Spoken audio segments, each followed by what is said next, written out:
Всім спортів, народ! Одна із моїх найбільш улюблених речей у відеоіграх це катсцени, а точніше один із їх видів FMV Full Motion Video. Вони були на той час в кожній відеоігрі з середини та кінця 90-х і мали перевагу в можливості мати будь-яке наповнення в катсцені, і кожен розробник використовував це по-своєму. В когось це була мультиплікація, хтось створював комп'ютерну графіку за допомогою тодішнього софту, як наприклад 3D Studio Max, а дехто навіть знімав катсцени із живими акторами. Коротше кажучи, це був великий простір для експериментів. Однак перейдемо до суті цього відеоролика. Цілком можливо, що ви ламер, як і я, модороб або просто людина з високофункціональним аутизмом, яка знайшла собі чергову гіперфіксацію. Щоб це не було, ви клацнули на це відео, а це означає, що ви, скоріш за все, хотіли би навчитися змінювати внутрішньоігрові відеофайли своїми власними роликами для своїх потреб чи просто заради фану. В даному випадку я навчу вас заміняти катсцени четвертих героїв. Як нам відомо, герої, в частності 3 та 4 частини, використовують відеокодек Bing від Red Game Tools, на відміну від інших розробників, наприклад EA, у яких були свої власні проприєтарні формати. І на відміну від того ж TGQ, який використовувався в Dungeon Keeper 2, кодек якого практично ніде не знайти, Bing можна спокійно і головне безкоштовно завантажити з офіційного сайту. Давайте ж почнемо. Для початку розпакуємо архів з усіма ігровими катсценами. Особисто я для себе виділив дві програми, якими можна це зробити: Heroes 4 Converter та Heroes 4 Unpacker. Вони обидва розпаковують архів папки в залежності від типу вмісту. В нашому випадку це Bing, тобто самі відеофайли. Єдиний їхній мінус в тому, що вони не залишають назви файлів як є, а прибирають префікси та закінчення, тому доводиться трохи повозитися.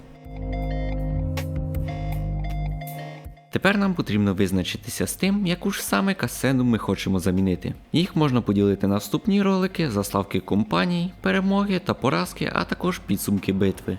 У кожного з цього типу є своя роздільна здатність та частота кадрів, тому варто для початку підготувати наш початковий матеріал для подальшої конвертації. Зробити це можна двома способами: через просту конвертацію за допомогою FFmpeg або Handbrake, якщо ви норміс, котрий не вміє користуватися командним рядком, або через відеоредактор. В моєму випадку це Vegas Movie Studio, однак ви можете використовувати будь-який інший. Варто також зазначити, що для заставок в кінці битви потрібно підготувати вступну та зациклену частини. Вказуємо потрібну роздільну здатність та FPS 320 на 160 пікселів та 25 кадрів в секунду. Бажано також відео експортувати в нежатому форматі, хоча в Bing можна конвертувати і аж 264, сирий формат не буде давати артефактів при повторній компресії. Далі відкриваємо Red Game Tools, вибираємо наше відео та натискаємо на кнопку Bing. На налаштуваннях звертаємо увагу на звук. Виставляємо рівень стиснення 100, не менше, бо в інакшому випадку отримаємо Bing Audio DCT, а не RDFT, який гра може читати. Також виставляємо частоту дискретизації 22050 Гц. Після всіх потрібних поправок натискаємо справа зверху кнопку Bing і чекаємо, доки наше відео не сконвертується. Далі перейменовуємо наш отриманий файл в назву того файлу, що ми хочемо замінити, та не забуваємо змінити розширення від Bing на H4D. І останній крок: відкриваємо H4 Resource Editor та створюємо новий контейнер. Додаємо в нього нашу папку з усіма файлами катсцен і зберігаємо. Переміщуємо отриманий файл в папку Data наших героїв і перейменовуємо його на Movies, не забувши при цьому перейменувати оригінал. На цьому все. Відкриваємо героїв та насолоджуємося homemade відео вставками.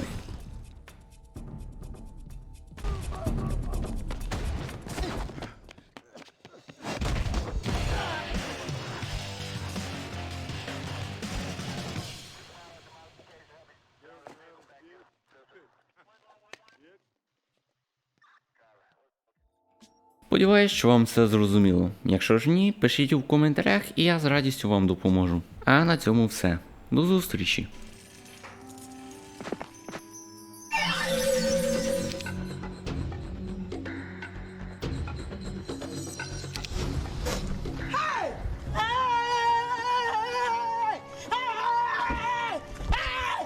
Why are you running?